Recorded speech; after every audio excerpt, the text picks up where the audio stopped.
بوڑھے شخص کا درخت۔ ایک گاؤں میں ایک بوڑھا شخص رہتا تھا۔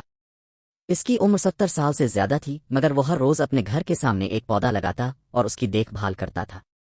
ایک دن ایک نوجوان نے اسے دیکھا اور ہنس کر کہا، بابا جی، آپ کی عمر تو بہت زیادہ ہے، یہ درخت بڑا ہونے میں کئی سال لے گا، آپ اس کا پھل بھی نہیں کھا سکیں گے، پھر یہ محنت کیوں؟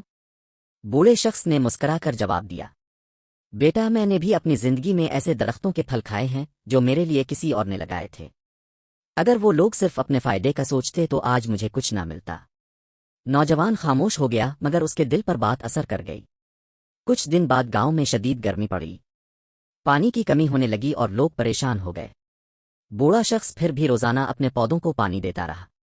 لوگ اس سے کہتے، اپنے لیے پانی بچاؤ، درختوں پر کیوں ضائع کرتے ہو؟ وہ جواب دیتا، یہ پانی ضائع نہیں ہو رہا، یہ مستقبل میں سرمایہ کاری ہے۔ سال گزرتے گئے، بوڑھا شخص دنیا سے رخصت ہو گیا، مگر اس کے لگائے ہوئے درخت بڑے ہوتے گئے۔ 10 سال بعد وہی گاؤں سرسبز ہو چکا تھا۔ لوگ درختوں کے سائے میں بیٹھتے، پھل کھاتے اور گرمی سے بچتے تھے۔ ایک دن وہی نوجوان، جو اب خود ایک باپ بن چکا تھا، اپنے بیٹے کو ان درختوں کے نیچے لے گیا اور کہا، یہ درخت ایک ایسے شخص نے لگائے تھے جس نے اپنے لیے نہیں بلکہ دوسروں کے لیے سوچا تھا۔ اس کے بیٹے نے پوچھا،